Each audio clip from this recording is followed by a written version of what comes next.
Hello and welcome back to a new Kerbal Space Program video and to the 250 subscriber special.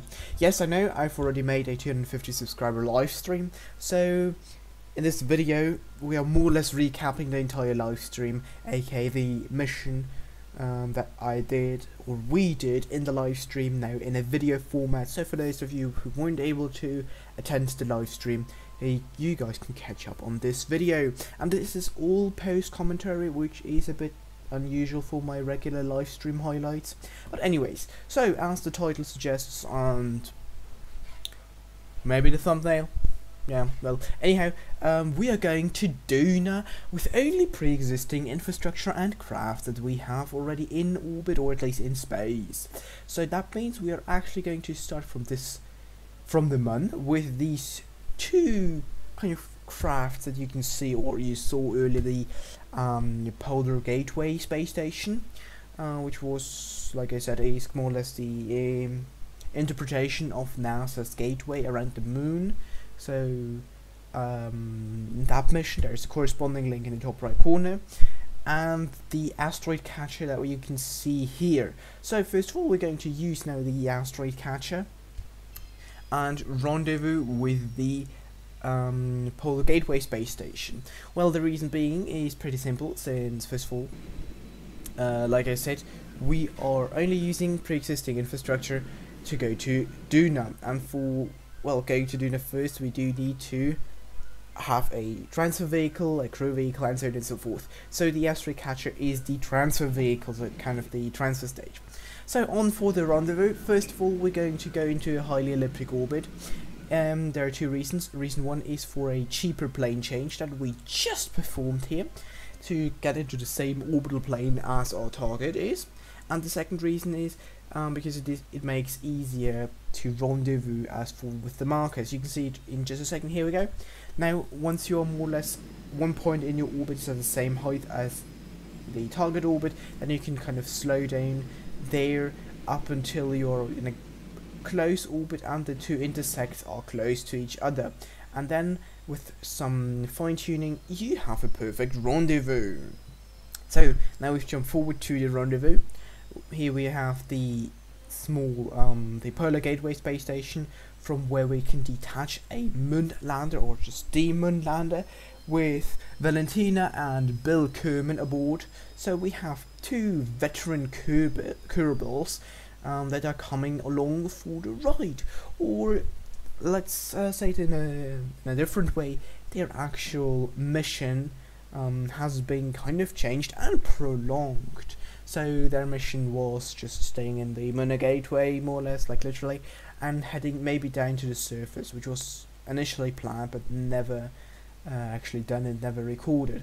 So that's why the lander is actually fully fueled, and this is also why I opted to use this configuration, generally speaking, because if you've been following my videos, you should more or less know what we have floating around orbit, and this is the only craft, or the only craft that has landing legs. First for that, well, no, there's the fuel truck for the Moon space station as well, but apart from that, there's no real lander type of contraption floating around, so we really had to use this one. So after a couple of tries, we were able to grab it with the claw grabbing unit, because the asteroid catcher does not have a junior docking board. Now, after waiting until the Moon is in terms of the orbit of Kerbin, in front of Kerbin, we made an ejection, a retrograde ejection from the Moon, so that we are in a eccentric kind of low high Kerbin orbit. And the reason being is we are going to Duna, so we already going from the Moon, we already have like 1,000 meters per second, so this makes things a lot cheaper in terms of transfer window, instead of just burning prograde from the Moon. Now, after our ejection burn, you can see us here doing a small, actually later, this is make course correction, but to be quite honest, we'll make course just after getting into interplanetary space, and then we just time warping forward into interplanetary space up until we reach Duna. And this was so hilarious, this hyperspace drop here. Maybe now in the post-editing, post-commentary version it's not that epic, but during the live stream this was so great. And this, by the way, the hyperspace drop was one joke or just one something mentioned in the chat. So that was really hilarious. Speaking of the chat, as you saw earlier, the bringing the moon closer flag on the asteroid catcher, well, since this was originally designed and went exactly, well, to the moon for the bring the moon closer mission. However, I was kind of joking about it, kind of wrong theme for this mission, and then the chat again said a pretty funny joke, and that was bringing the moon to Duna. So yeah, I really like that one. This is also something I really like about the community, or just generally when live streaming you do get some feedback. Well, I can, for that matter, get some feedback, and I can talk to you guys, and you can react live to me either being a douchebag, which is going to happen just in a second, or just generally me playing the game. And you can also bring up some wishes and other things. So this is something I really enjoy, and I'm quite honestly kind of missing thread regular videos because the comment frequency is not that high, so I'd really enjoy if you were to leave a comment. Anyways, we're coming in hot, actually too hot, blowing up a few things, but this is now the big but here. We were able to get the lander back on its feet, well, on the landing legs for that matter, and if we press F3 you can check out the crash result, and we literally lost one RCS pod and one RCS tank, so no damage whatsoever. Yes, it was a hard landing, like with 48 meters per second hitting the ground, but still, we survived, and that's the most important part. I mean, I'm pretty sure the Valentina and Bill have now some headaches, but they're alive and kicking. They're walking on the surface of Duna, planting a flag, which is going to fall over in due time, but this is just a bug, so we can't really do anything about this.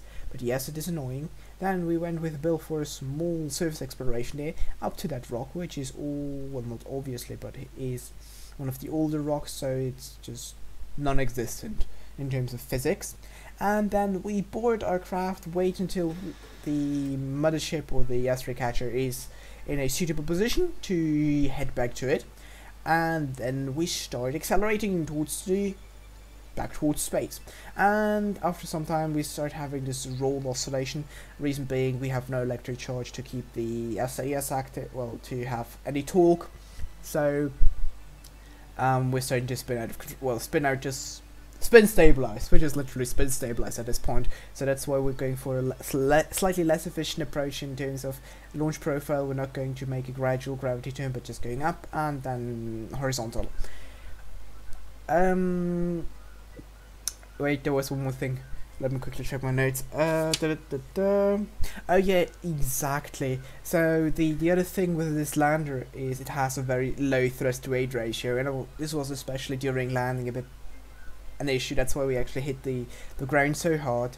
So like I said actually in the beginning, this is primarily, well, this lander has been designed for the Mun and not for Duna. Luckily Duna is not that massive and the gravity is not that big, so we were still able to barely land because it had a thrust to weight ratio of 1.3. so yeah, definitely close. But anyways, it worked out. We're back in space. Time to playing catch again with the craft and the claw grabbing unit. Luckily, we were able to grab the craft after a bunch of attempts and fiddling around. But luckily for you guys, it was just like I think like 10 seconds or something.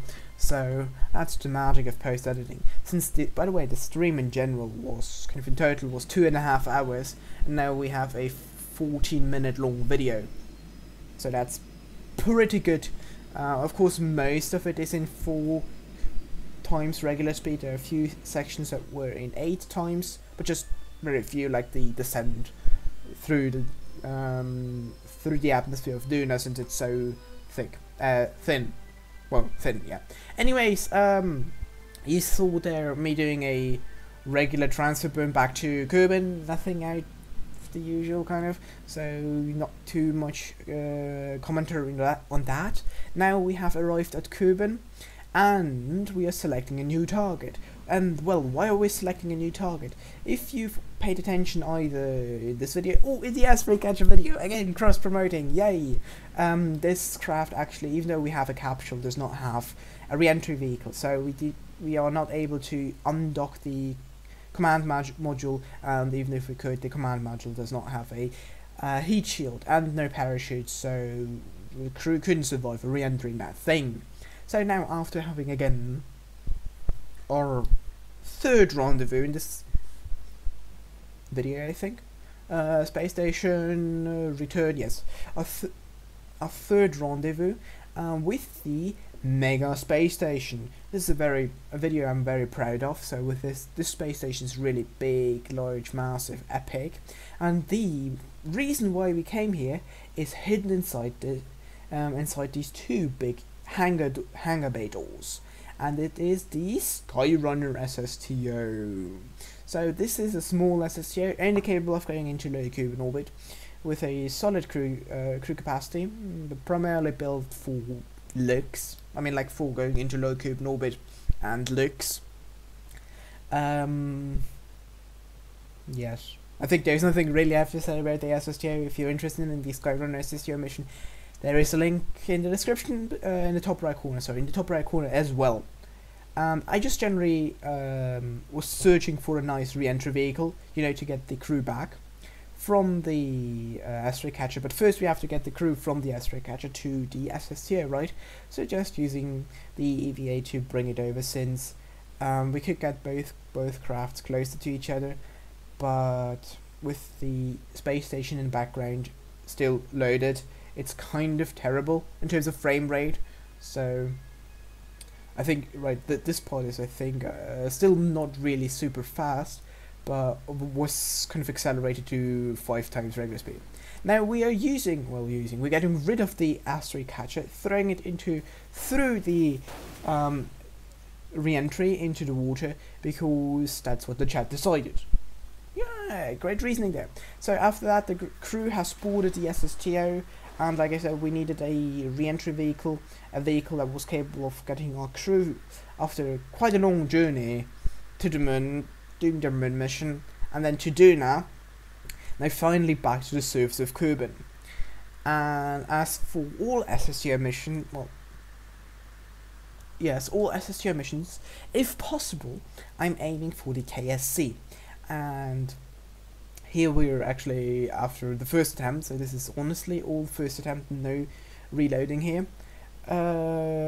We came through the atmosphere just a bit off in terms of our course was a bit off, but we had enough velocity or altitude, or both, since you can exchange each other, to, well, get back to the KSC runway. And now we are here at a nice approach towards like the last landing approach, and just 2 small little starters there in order to load the 2 crafts that are on the VAB and in front of the SPH.